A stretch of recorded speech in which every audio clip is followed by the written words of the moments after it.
Good morning, my dear students. How are you, all of you? I hope you are feeling well. You are feeling well, so I am feeling well. You are quite well, so I am quite well. उम्मीद करता हूं कि मेरे सारे प्यारे बच्चे बिल्कुल परिश्रम कर रहे होंगे, समय का सदुपयोग भी कर रहे होंगे। यकीनन पल पल का समय हर एक व्यक्ति के जीवन में बहुत महत्वपूर्ण होता है, इसलिए समय का सदुपयोग करना, दुरुपयोग कभी मत करना। Okay, come to the point. Once again एक बार फिर से सभी भारतीयों का ओके इंग्लिश क्लासेज में हार्दिक स्वागत और अभिनंदन है। और आप यहाँ पर ओके इंग्लिश क्लासेज में कंप्लीट इंग्लिश ग्रामर कोर्स दिया जा रहा है। जितने भी बच्चे 10वीं क्लास में, 12वीं क्लास में बेहतर तरीके से क्रमबद्ध तरीके से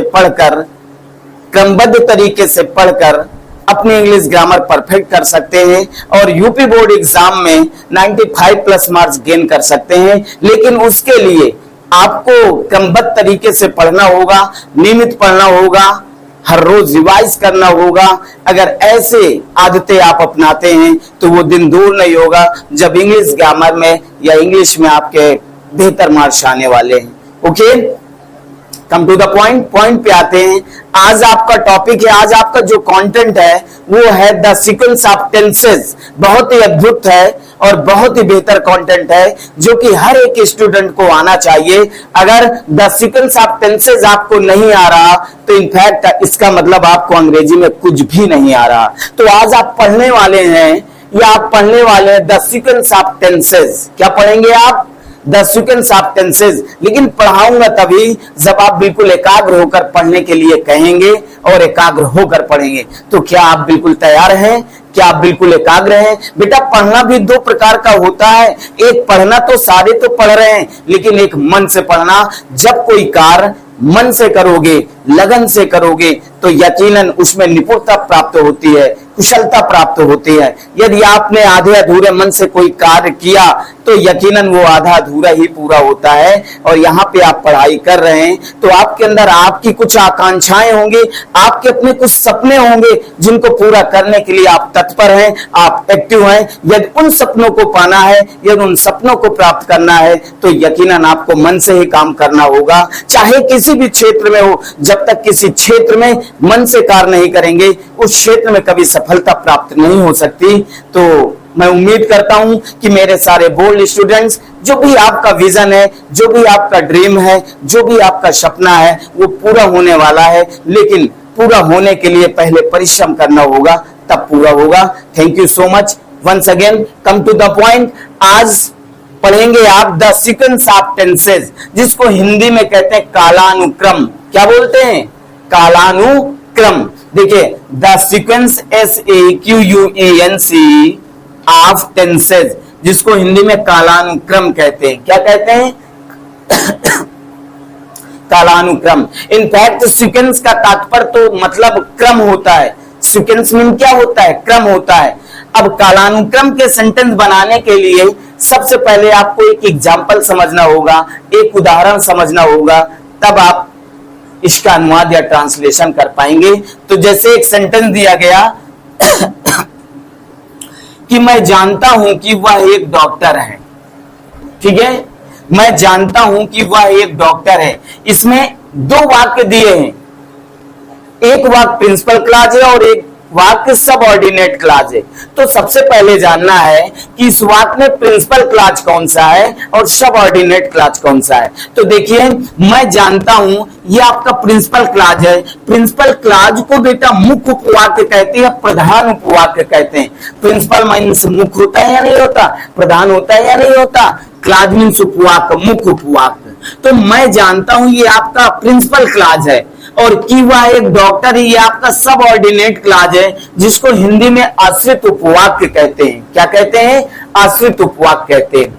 ठीक है, क्या आपको मालूम हुआ कि मैं अगर सेंटेंस आया मैं जानता हूं कि वह एक डॉक्टर है, तो इसमें प्रिंसिपल क्लॉज क्या है मुझे बताइए। मैं जानता हूं ये आपका प्रिंसिपल क्लॉज है, जिसको मुख्य उपवाक्य कहते हैं, और कि वह एक डॉक्टर है ये आपका क्या? सबऑर्डिनेट क्लॉज है। तो दो उपवाक्य हो गए ना इसमें। पहला मैं जानता हूं प्रिंसिपल क्लॉज और दूसरा कि वह एक डॉक्टर है आपका सबऑर्डिनेट क्लॉज।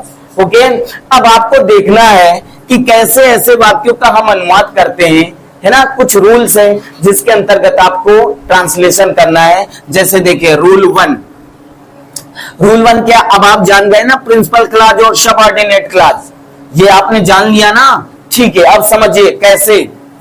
तो रूल वन क्या है कि यदि प्रिंसिपल क्लॉज की क्रिया प्रेजेंट या फ्यूचर टेंस में हो, किसके, तो यहां पर देखें, यहां पर प्रिंसिपल क्लॉज क्या है, मैं जानता हूं, ये आपकी प्रिंसिपल क्लॉज है, प्रिंसिपल क्लॉज है मैं जानता हूं।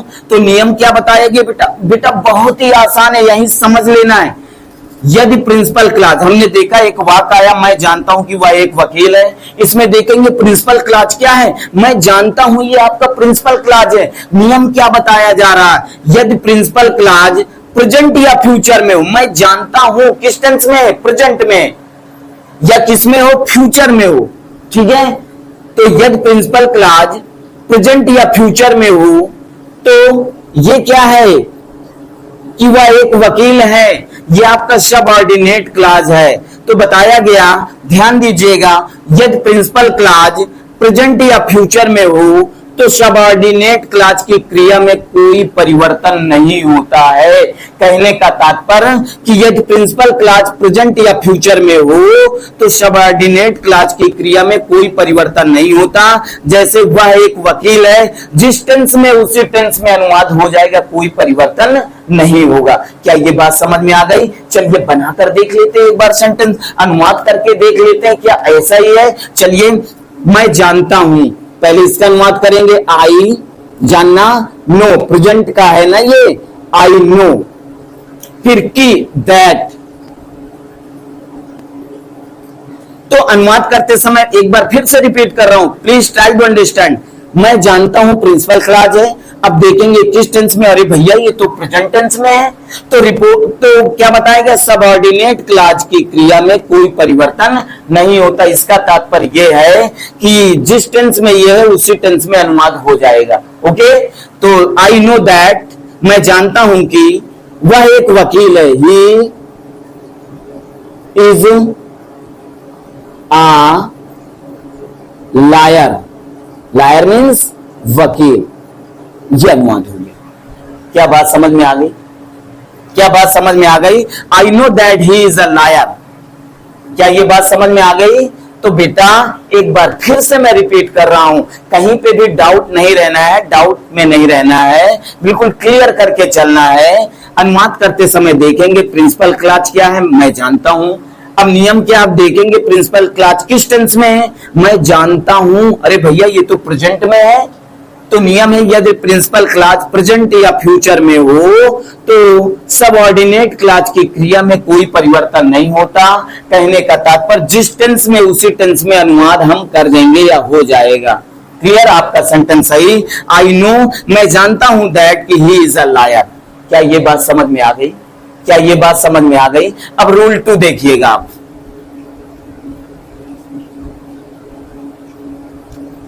रूल 2 क्या है, यदि प्रिंसिपल क्लॉज, ध्यान दीजिएगा बहुत आसान है बेटा, यदि प्रिंसिपल क्लॉज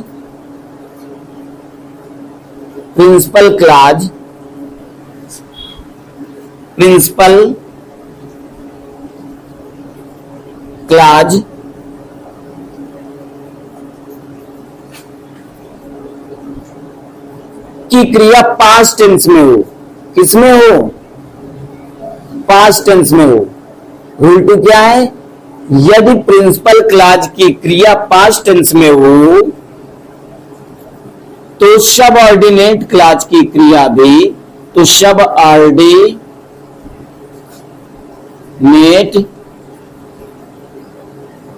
क्लॉज की क्रिया भी पास्ट टेंस में ही होगी, पास्ट टेंस में ही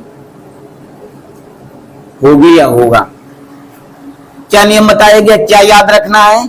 अनुवाद करते समय इस बात का ध्यान रखना है कि यदि प्रिंसिपल क्लॉज पास्ट टेंस में हो तो सबऑर्डिनेट क्लॉज की क्रिया भी पास्ट टेंस में ही होगी। कैसे? जैसे देखिए,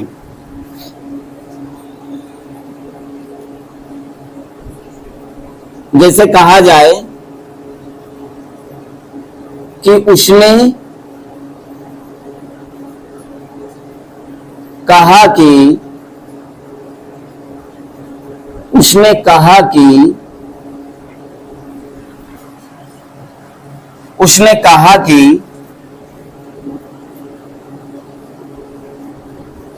उसने कहा कि मैं कानपुर में रहता हूं।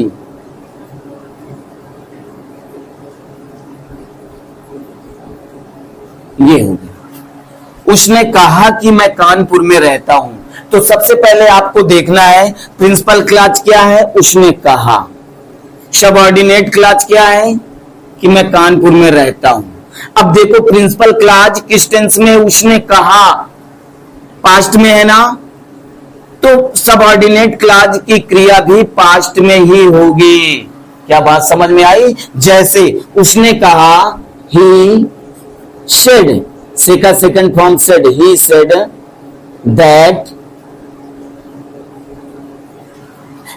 that, अब सबऑर्डिनेट क्लॉज आई, देखो रहता है, रहता हूं प्रेजेंट में है, लेकिन इधर ये पास्ट में है, प्रिंसिपल क्लॉज पास्ट में है, इसलिए इसका पास्ट में ही अनुवाद होगा।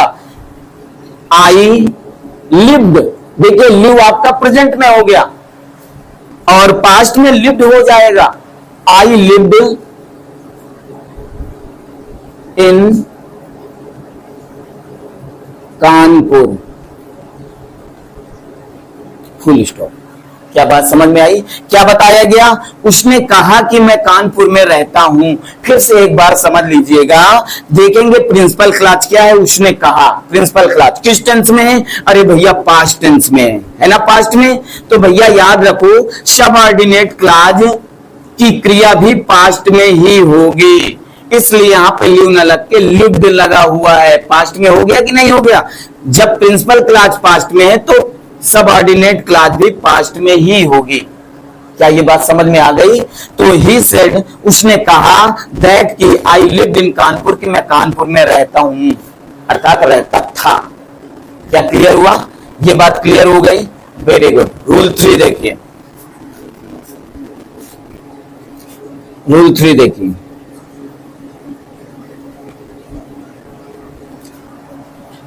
अब देखिए, यदि प्रिंसिपल क्लॉज, फिर ध्यान दीजिएगा, यदि प्रिंसिपल क्लॉज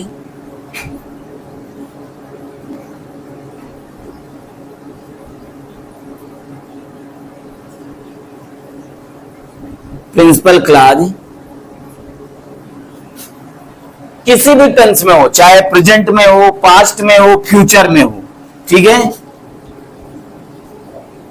और सबऑर्डिनेट क्लॉज में,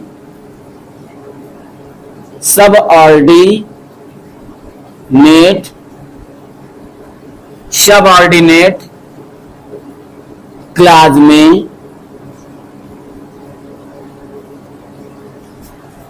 यूनिवर्सल ट्रूथ आ जाए। क्या आ जाए? यूनिवर्सल ट्रूथ, UNIVERSAL,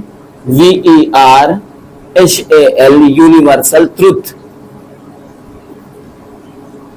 जिसको सार्वभौमिक सत्य कहते हैं।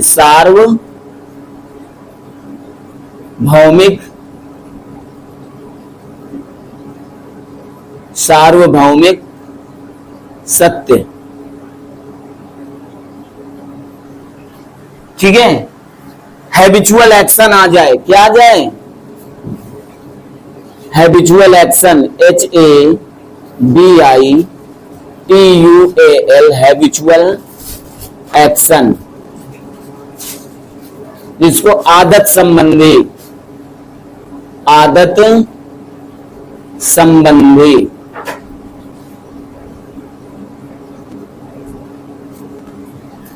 तो सबऑर्डिनेट क्लॉज की क्रिया सदैव प्रेजेंट में ही रहती है। बात को समझिएगा, बहुत आसान है, बस समझने की जरूरत है।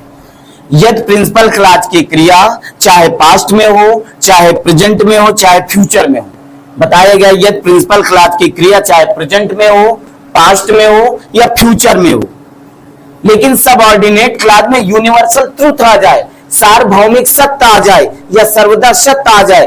अब आपको जानना यूनिवर्सल ट्रूथ क्या होता है। अरे लल्ला, जो सर्वदा सत्य हो, जैसे कहा जाए सूर्य पूरब से निकलता है, the sun rises in the east, सूर्य पूरब से निकलता है, सर्वदा सत्य है कि सूर्य पूरब से निकलता है। The sun is very hot, सूर्य बहुत गर्म होता है, सर्वदा सत्य है कि सूर्य गर्म होता है।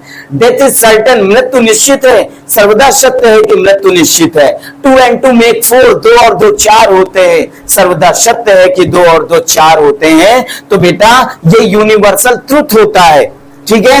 अब हैबिचुअल एक्शन, आदत संबंधी, जैसे कह दिया जाए कुत्ते अजनबियों को भौंका करते हैं, अरे भैया इसमें कुत्ते की आदत प्रकट की जा रही है ना, तो ऐसे तो सबऑर्डिनेट क्लॉज का अनुवाद सदैव प्रेजेंट में ही होता है।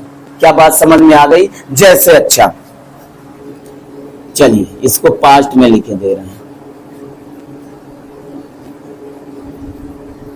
है ना। ये प्रिंसिपल क्लॉज पास्ट टेंस में हो बताया गया, चाहे पास्ट में हो, प्रेजेंट में हो, फ्यूचर में हो। और सबऑर्डिनेट क्लॉज की क्रिया में यूनिवर्सल ट्रुथ, सार्वभौमिक सत्य आ जाए, आदत संबंधी हैबिचुअल एक्शन आदत संबंधी आ जाए, तो सबऑर्डिनेट क्लॉज की क्रिया सदैव प्रेजेंट में ही होती है। ओके, जैसे एक एग्जांपल दिखा रहा हूं, जैसे अध्यापक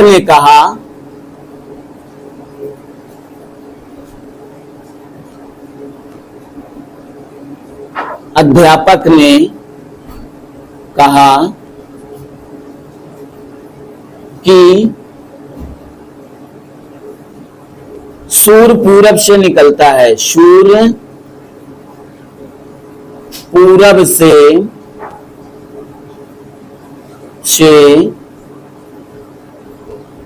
निकलता है। किससे, कहां से निकलता है? पूरब से निकलता है।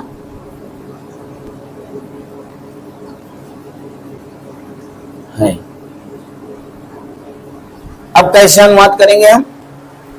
चलिए देखिए, अध्यापक ने कहा, प्रिंसिपल क्लॉज क्या है? अध्यापक ने कहा, ये प्रिंसिपल क्लॉज है।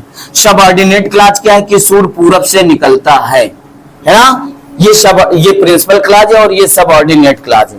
देखेंगे प्रिंसिपल क्लॉज चाहे किसी भी टेंस में हो, देखेंगे सबऑर्डिनेट क्लॉज किस टेंस में, यानी सूर्य पूरब से निकलता है, इसमें क्या प्रकट हो रहा है? सर्वदा सत्य, यूनिवर्सल ट्रुथ आ रहा है। जब यूनिवर्सल ट्रुथ आ रहा है तो इसका अनुवाद सदैव प्रेजेंट में ही होगा। किसमें होगा? प्रेजेंट में होगा। कैसे? The teacher said, the teacher said that, सूर्य पूरब से निकलता है, द सन राइजेज, निकलना प्रेजेंट में ही होगा, rises in the east, in the east, यानी कभी राइजेज रोज नहीं हो सकता, रोज नहीं हो सकता, राइजन नहीं हो सकता, ठीक है, राइजेज हो जाएगा। तो एक बार फिर से मैं समझाने की कोशिश करता हूं कि यदि प्रिंसिपल क्लॉज पास्ट में हो और सबऑर्डिनेट क्लॉज में यूनिवर्सल ट्रुथ आ जाए या हैबिचुअल एक्शन आ जाए, तो सबऑर्डिनेट क्लॉज का अनुवाद सदैव प्रेजेंट में ही होता है। ओके, ना पास्ट में होता है ना फ्यूचर में होता है। किसमें होता है? प्रेजेंट में। जैसे कहा गया, अध्यापक ने कहा कि सूर्य पूरब से निकलता है, तो the teacher said that the sun rises, सूर्य एक वचन है, प्रेजेंट में है ना, सूर्य एक वचन है, राइज, तो राइजेज इन द ईस्ट, सूर्य पूरब से निकलता है। क्या ये बात समझ में आ गई? उम्मीद करता हूं कि मेरे सारे बोल्ड स्टूडेंट्स ये 3 रूल्स बिल्कुल समझ गए होंगे और बेहतर तरीके से आपको आ गया होगा। कोई डाउट तो नहीं है, कोई कंफ्यूजन तो नहीं है? Very good. राइट नाउ इसे नोट करिएगा, राइट करिएगा और बेहतर तरीके से 3 रूल से आप सेंटेंस क्रिएट करेंगे, सेंटेंस बनाएंगे तो बेहतर अभ्यास हो जाएगा और सदैव के लिए आपके माइंड में फिक्स हो जाएगा। Okay, please right now, please right now. Thank you so much, thank you so much watching from my video. Always go ahead, हमेशा आगे बढ़े। जय हिंद, जय भारत, वंदे मातरम।